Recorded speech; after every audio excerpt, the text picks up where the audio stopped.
Hello student, I'm Mr. Leung. So in this video, we are going to talk about the phototropism. Remember that when we study or do revision about the photosynthesis, we always focus on the experiment. Of course, some questions, they will ask you the concepts directly, but most likely they will use the experiment as an example to as a starting point to ask you questions about the phototropism. So remember that when we do the revision or study it, we need to undergo the scientific investigation. We have observation, we did the experiment, we compare, we analyze the results, and then draw the conclusion afterwards.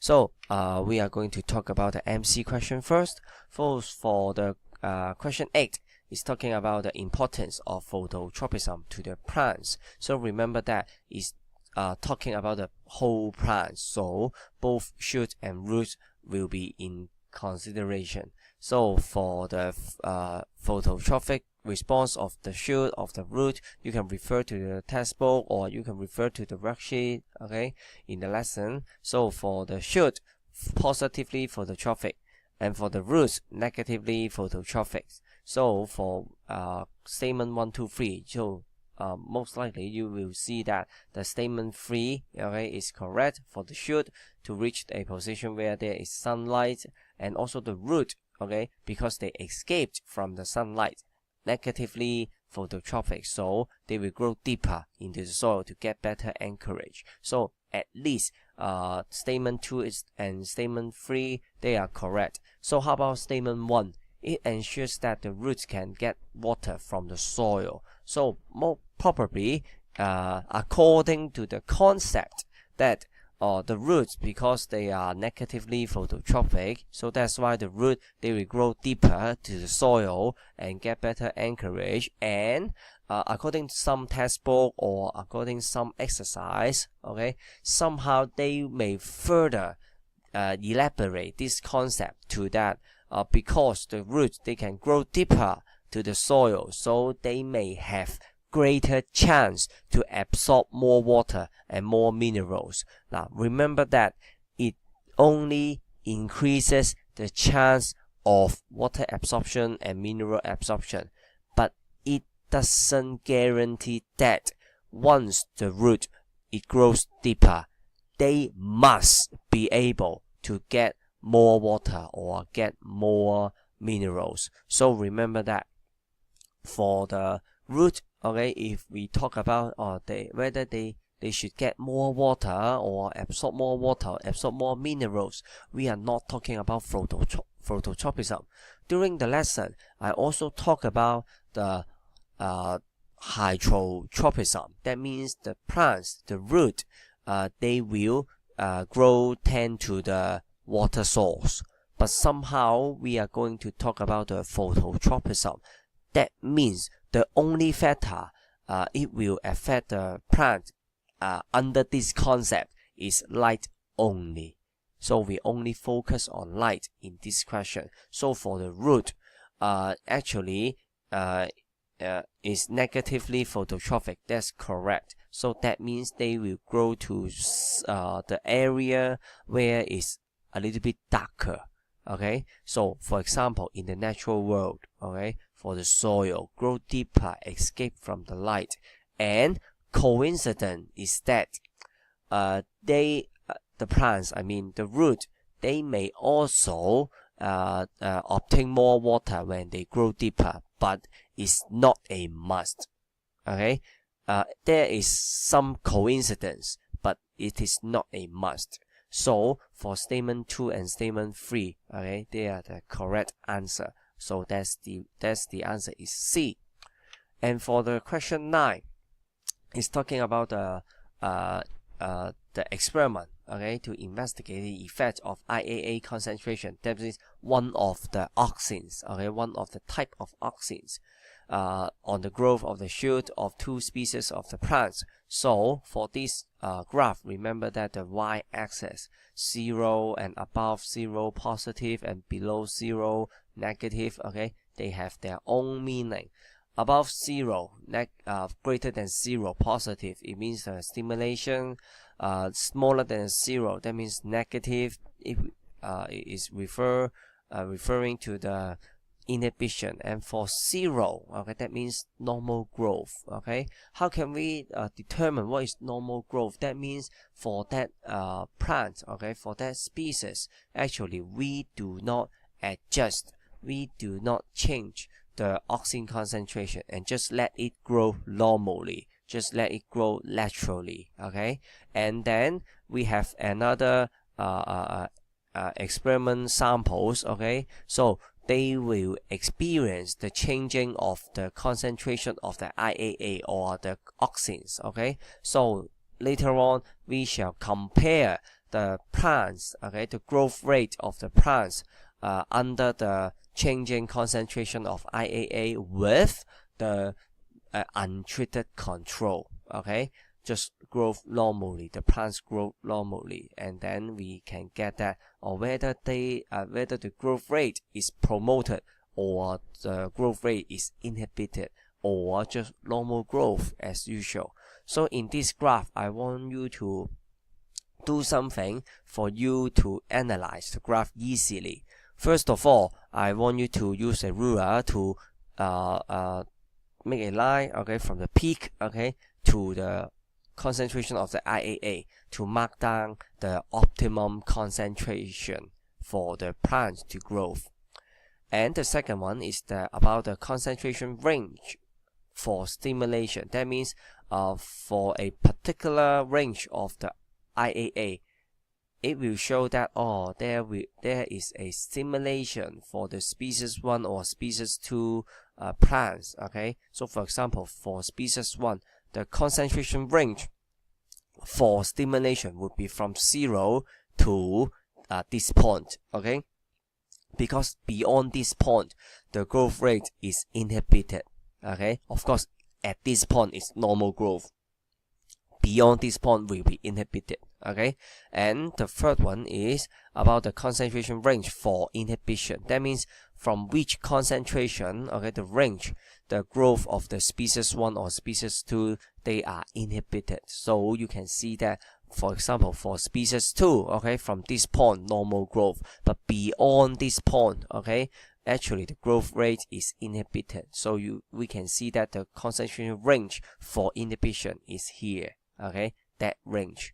And the last one is about the position of the curve. I want you to be aware of the position which at which concentration range, okay, the position of maybe species 2 is higher than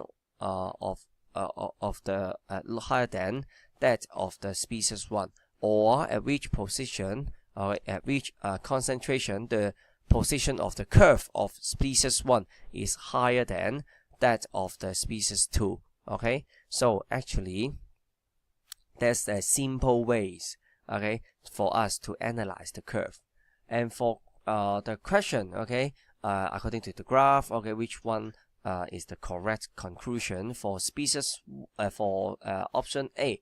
Species 1 shows maximum stimulation at a lower concentration of IAA than species 2. So you can see that, okay, for species 1, the optimum concentration is here.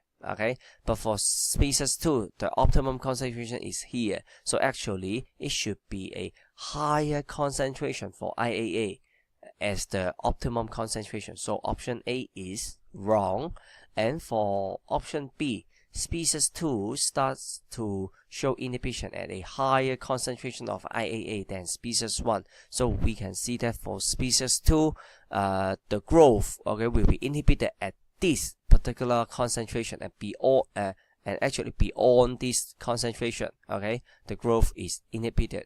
And for species 1, actually for this point, okay, the growth will become normal, and beyond this point, okay, they will be inhibited. Okay, for the growth rate, okay, will be inhibited. So you can compare the point, okay, of the normal growth. Okay, so you know the answer that species 2 actually start to show inhibition at a lower concentration of IAA than species 1. So that means option B is also wrong.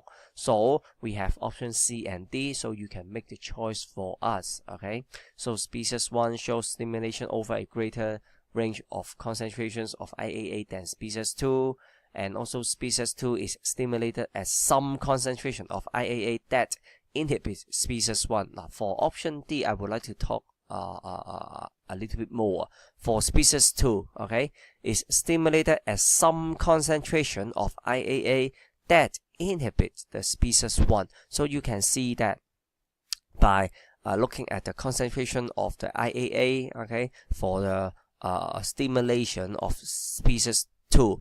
So you can just take a look whether the species 1 is inhibited, okay, under this range of the concentration. Okay, so if species 1 is inhibited within this concentration, so option D is correct. Otherwise, it will be wrong.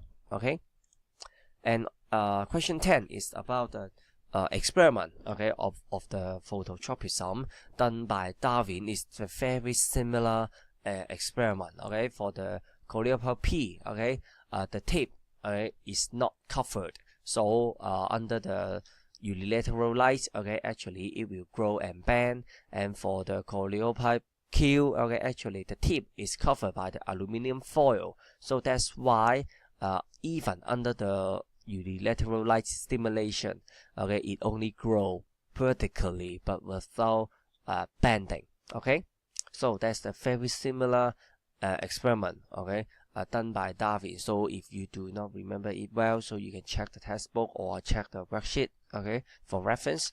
So for question 10, okay, we are going to talk about the conclusion can we draw from this experiment. So beware of that. Actually, all the statements A, B, C, D, they are true. However, we need to pick up the conclusion draw from this experiment only. Okay, so for example, the oxygen are produced in the tip. Actually, it is correct itself, but this conclusion cannot be drawn from this experiment because we do not have the setup, okay, by cutting the tip. Okay, actually we do not have this concept, so that's why we do not know that or whether the oxygen is produced by the tip. We know that it is correct, but it cannot be drawn from this experiment.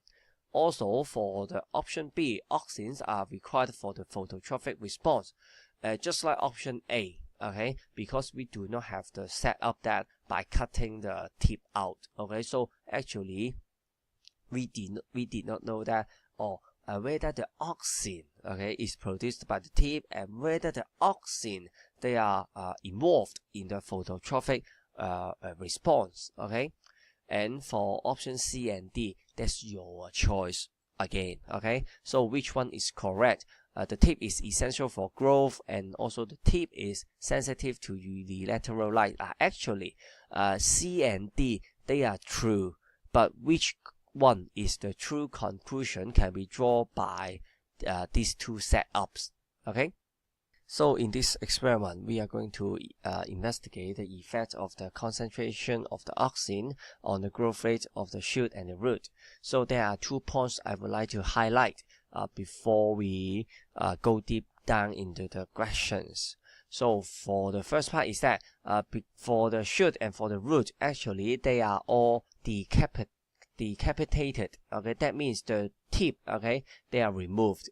The tip, they are removed, okay, no matter the shoot and the root. So the reason is that because later on we would like to control the oxygen concentration. So that's why we need to remove the tip, because the tip, it can produce the oxygen. Okay, so because all the in this experiment, okay, all the concentration of the oxygen, they should be under our control. Okay, for example, low oxygen, or maybe 10 ppm oxygen, 20 ppm oxygen, or 30 ppm oxygen. That means we need to control the oxygen concentration. So we do not want the tip to affect, okay, our result. And the second point is that the experiment will be held, okay, in darkness because when the plants, okay, the coleopard, okay, they are placed in darkness. Actually, it can prevent the uneven distribution of the oxygen.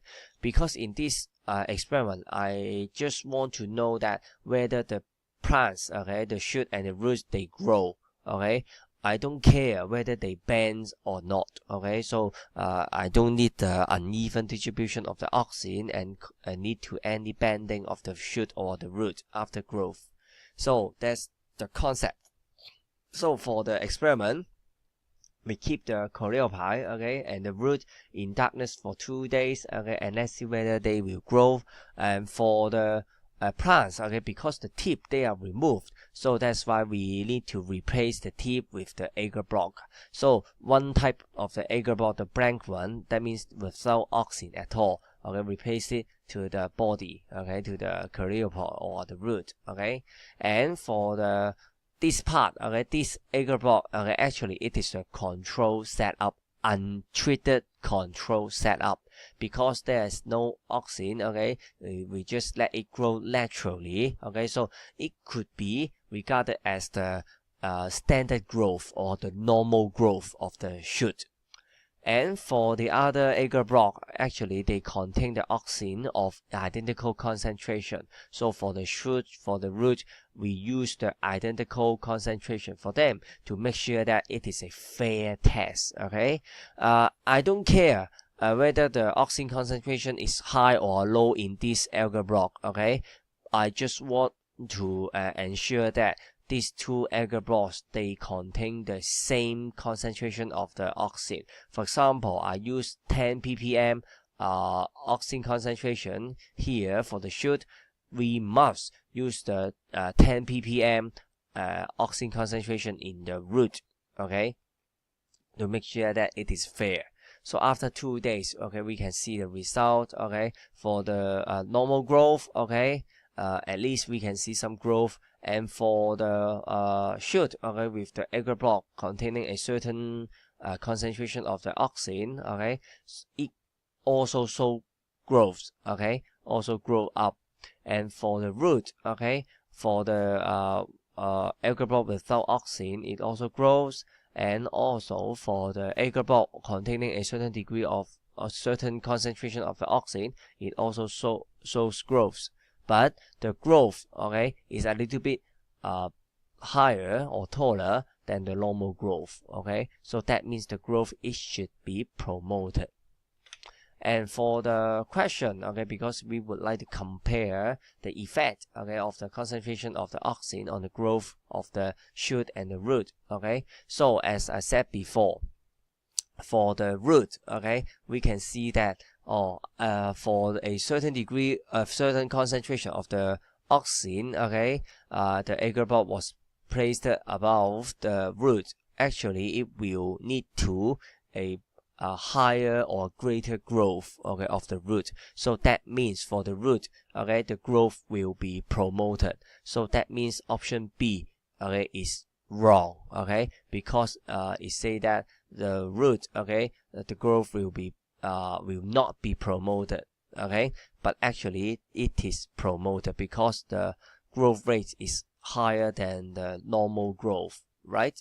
And for the shoot, okay, so you can see that for the plain agar block, that means without oxygen and with a certain concentration of the oxygen, actually finally after 2 days, okay, the growth are the same. So that means even with a certain concentration of the oxygen, the growth rate is same as the normal growth. So that's why we can say that option A is also wrong, because for this part, if the growth is promoted, okay, the height, okay, of the shoot, okay, it should be like the root, okay, a little bit higher, taller than the normal growth, okay. So that means A and B are wrong. So for C and D, okay, if you the concept, okay, is clear enough, so you can see that actually for the shoot, okay, by comparing the height, okay, of the normal growth and the growth by a under a certain concentration of oxygen, you can see that actually the growth is not promoted. Okay, it's just like the normal growth, and we cannot say that the growth is inhibited, because if the growth is inhibited, actually the root, the shoot, it will also grows, but actually the final height will be a little bit lower, okay, than the normal growth. But in this case, they have the same growth rate, so it should be the concept of not promoted rather than inhibit. So that's why I would like you all to distinguish not promote from inhibit. Okay, I use the number line, okay, as the simple example. So for the concept of promote, okay, we make it as the positive number, normal growth 0, and inhibit as the negative number. And if I tell you make a guess, okay, of a random number, and the hint is that this number is not a positive number, so can you just say that because the number is not positive, it must be a negative number?